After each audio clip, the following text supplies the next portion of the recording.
Hello guys! Hello Earth Signs! Hello Gemini, Libra, and Aquarius! Welcome dito sa aking channel, Kapalaran 888. Welcome! Alamin natin kung anong messages, vibration, gabay energy para sa inyong lahat. Ito general reading, so pwede kang makaresonate. Earth Signs, Gemini, Libra, and Aquarius.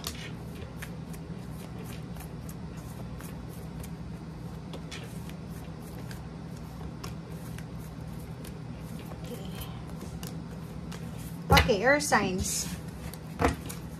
Expectation. Okay. Sa araw na ito, may posibleng okasyon. Siyempre, Biyernes Santo, diba? So, marami kang makikita, Earth Signs, sa paligid mo na nagtatrabaho. Yung iba naman is nakapahinga. Nakikita ko siya dito na parang medyo makakaramdam ka ng unfairness, 'di ba? Lalo na yung mga nagtatrabaho sa ngayon. Sa araw na ito, if may work ka, nakikita mo yung mga paligid mo, yung kapaligiran mo na nagsasaya, or pwedeng may okasyon, or pwedeng magkasama-sama yung pamilya, lalo na sa Facebook, 'di ba? Marami kang makikitang mga post na magkakapamilya, magkakasama-sama sila, or ganito ganyan. But today then, sinasabi ng Birasa sa'yo dito na mag-iingat ka. Kasi,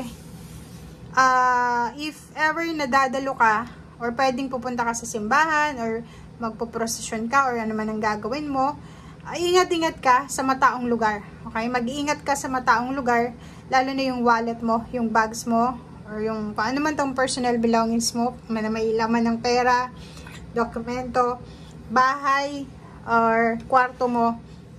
Kailangan mo mag-ingat kasi pwede kang manakawan. Okay? Okay. Today then, posibleng may ini-expect kang message. Posibleng may ini-expect kang message galing sa isang or dalawang babae. It's either from your mother or pwedeng from someone na babae din na close sa'yo. Okay? Or pwedeng nakikita natin dito guys na may iba sa inyo dyan na nag-i-expect kayo ng parang clarification sa isang or dalawang babae ito na like for example, may kaaway ka siguro, may ka-misunderstanding ka, posibleng may pathway na dito, may liwanag na. So like for example, dalawang tao to, pwedeng ikaw yan or the other person ito. Hindi kayo masyadong nagkakaintindihan. And posibleng sa araw na ito ay maayos nyo ito, 'di ba? May liwanag, may parang pag-asa na mag-aayos-ayos kayo. Pwedeng parents mo siya, mother or sister, or pwedeng nakikita natin boss or kung sino man siya na related sa'yo. Okay.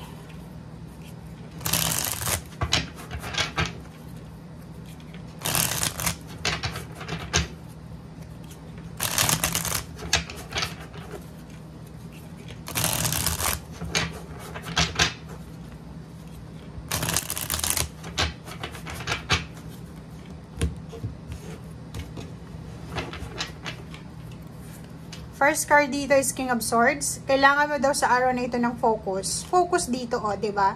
If ever dadalo ka sa mga okasyon, sa mga pagtitipon sa araw na ito, make sure na bantayan mo yung personal belongings mo, guys. Yun yung pinaka-importante dito, okay? Kasi, posibleng ang manakawan ka, masalisihan ka sa loob ng bahay. Two of Swords, yun. Mag-focus ka sa kung ano yung mga decision making na ginagawa mo araw-araw, hindi lang sa araw na ito. Okay? And Three of Swords, kung makikita mo dito, may iba sa inyo dito na medyo makakaramdam kayo ng hindi kayo sigurado. Medyo may konting pain dito in heartaches. 'Di ba? Yung parang, yung iba sa inyo dyan, babalik yung pagkamuhi, yung resentment or kung ano pa man siya. So, babalik yung makiramdam na may pain and heartaches ka na naramdaman. Okay? Meron ka ding pag-aalala. May mga pag-aalala dito. Parang nakikita natin dito guys na nag-aalala ka tungkol sa magulang mo, or pwedeng nag-aalala ka tungkol sa karelasyon mo, or pwedeng nag-aalala ka sa relationship. Wait lang guys. pwedeng nag-aalala ka dito sa kung ano yung sasabihin sa'yo ng mga tao sa paligid mo. Kasi unrealistic to eh, diba? May pinoproject ka na isang bagay sa labas ng iyong sarili na parang napapagod ka na i-project. Like for example, sa pamilya, ikaw yung panganay, ikaw yung breadwinner. Yung magulang mo, medyo hindi mo maasahan sila sa pagtaguyod ng pamilya. So, nagpo-project ka na magaling ka, malusog ka, malakas ka, kasi ayaw mong manghina sila. But parang ngayon, medyo gusto mo nang ipakita na hindi mo na kaya. Gusto mong ipakita na yung totoo talaga.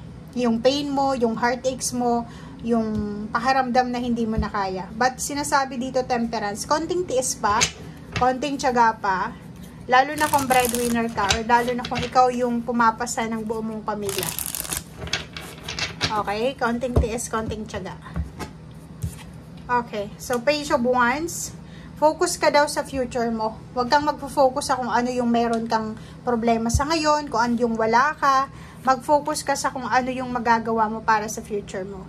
Sinasabi ng baraha sa'yo dito na siguro sa ngayon hindi man maganda yung relationship mo sa pamilya mo, sa in-laws mo, or sa boss mo, or sa kung kanino man. But yung future mo daw is nagsasabi na isa sa mga wini-wish mo, minamanifest mo na emotional fulfillment, ay posibleng makuha mo siya.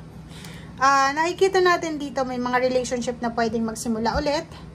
And may mga plano ka sa buhay. Like for example, yung plano mong makapag-abroad, plano mong makapagpatayo ng bahay, makapag-save ng pera. Mga magical plans ito, or yung mga parang anong tawag dito? Yung pwede din na unrealistic plans mo, pero nakikita natin dito na willing ka naman trabahuhin siya. So, yun. So, nakikita natin dito guys na multitasking ka.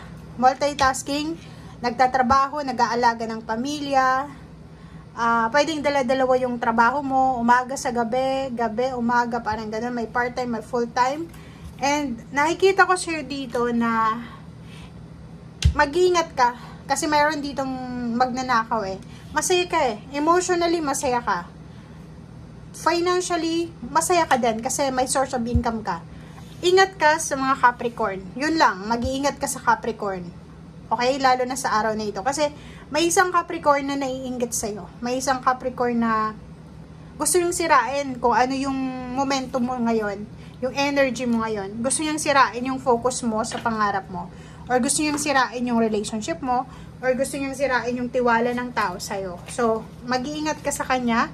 Ano man ang sabihin niya sa'yo, ano man ang ikwento niya sa'yo, tungkol kanino man, or tungkol sa sarili niya, tungkol sa'yo, or kung kanino man, huwag kang maniniwala. Kasi ang purpose na itong the devil na itong Capricorn, is sirain ka. Sirain yung diskarte mo, papunta doon sa pangarap mo. Okay? So, yan guys ang sinasabi ng baraha. Thank you. Bye!